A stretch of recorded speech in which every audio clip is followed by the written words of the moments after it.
Ouais. Ah non, mais là, ça fait presque peur. Ah ouais, non, non, hein. Avec un Dow Jones hein, qui a atteint les 38 000. Regardez. Aïe, aïe, aïe. Regardez-moi ça. Ah non, mais là, vraiment, les gars, je sais pas quoi vous dire, hein. Et quand je dis 38 000, c'est 38 100. 109 même. Regardez. Ah non, mais vraiment, c'est... Qu'est-ce que vous voulez que je vous dise? Voilà, c'est tout, hein. Hein, les OMA? Vous allez bien? Ils m'entendent pas dans les puits de goudron? Eh oui, les amis, la chaîne la plus bullish de France.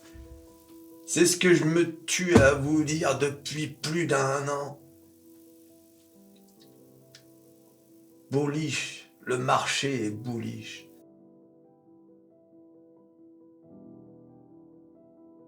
Alors, bon, regardons un peu ce qui se passe là, parce que c'est ça qui est important. Là, c'est le Covid, le crash énorme du Covid, avec une reprise de malade. 2022, avec la chute là, énorme. Et là, on est remonté tranquillement, hein, souvenez-vous de la courbe prémonitoire du serpent qui avait tout prévu. L'esprit de l'Ouvlet.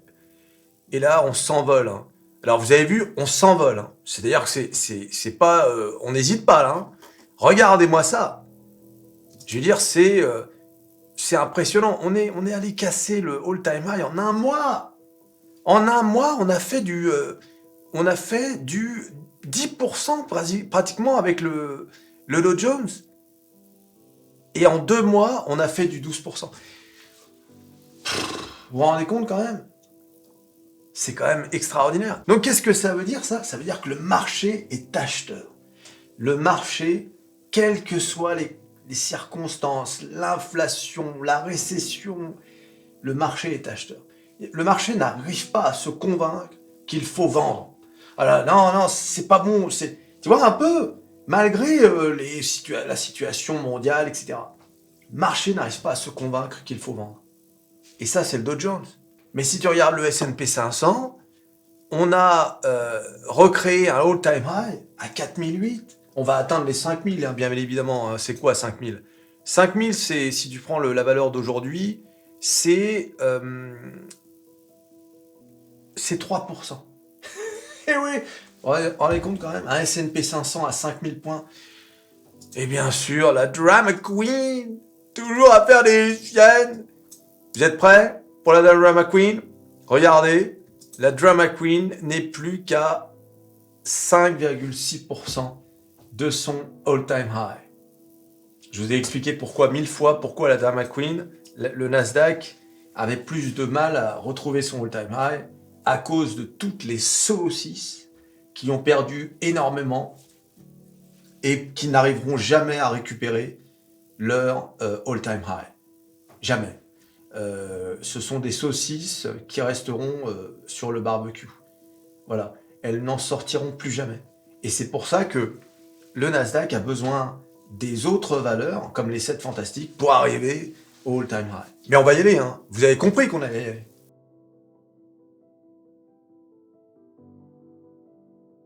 Alors bien évidemment, une petite pensée pour les investisseurs sur le Bitcoin. Hein, le Bitcoin, regardez. Alors il y a eu la hype hein, avec les ETF spot. Et puis, regardez-moi ça. Le Bitcoin a perdu en même pas 2 semaines 20%. Ah, c'est une chute qui était à prévoir, puisque je vous avais dit dans une vidéo qu'on était dans une situation de buy the rumor, sell the news. Hein.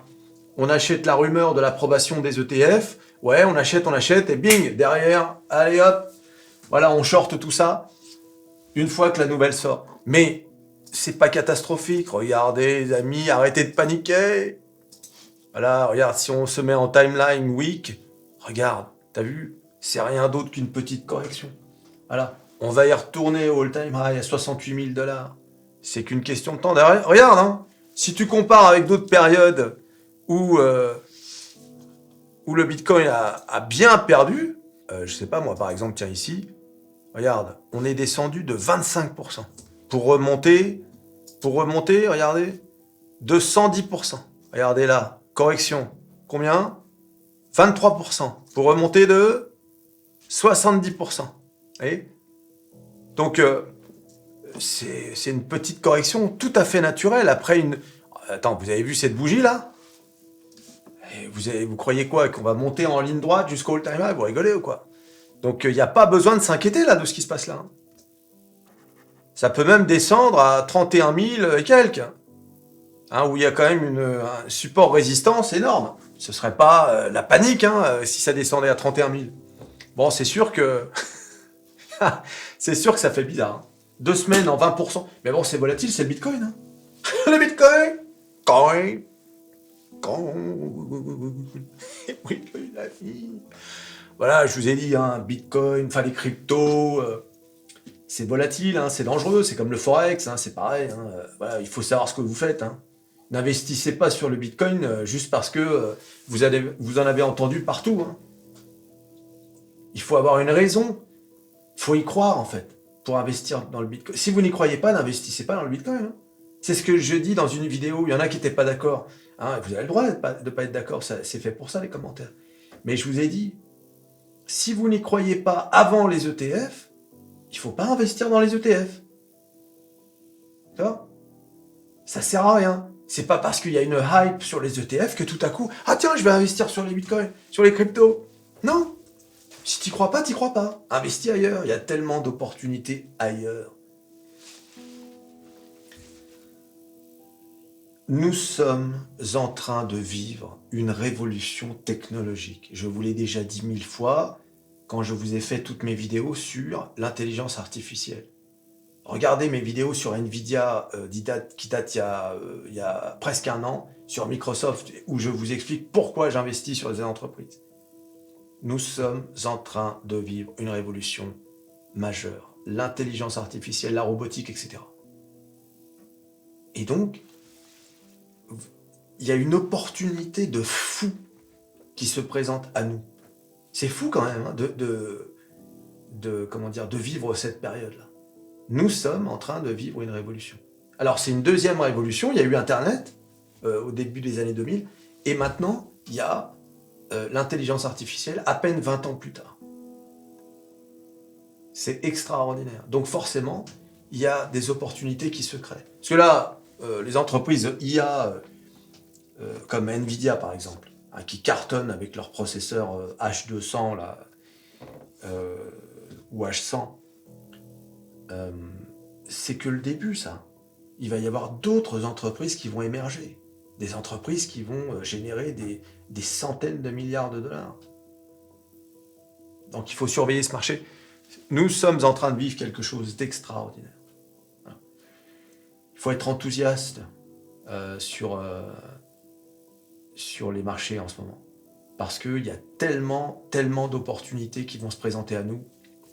Il faut être à l'affût, et bien évidemment, il faut s'abonner à Métamorphose 47. Alors demain, il va y avoir beaucoup de publications de PMI, ce sont les indices de directeurs d'achat, pour l'Allemagne, la France, les États-Unis. Donc ça, c'est très important, ça donne un peu la dynamique de l'économie de ces pays-là. Donc en gros, la zone euro et les États-Unis. Voilà, donc ça, c'est important, c'est à surveiller, c'est demain.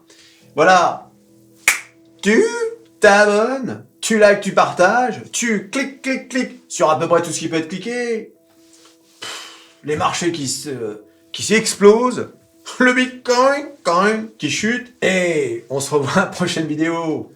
Allez, salut.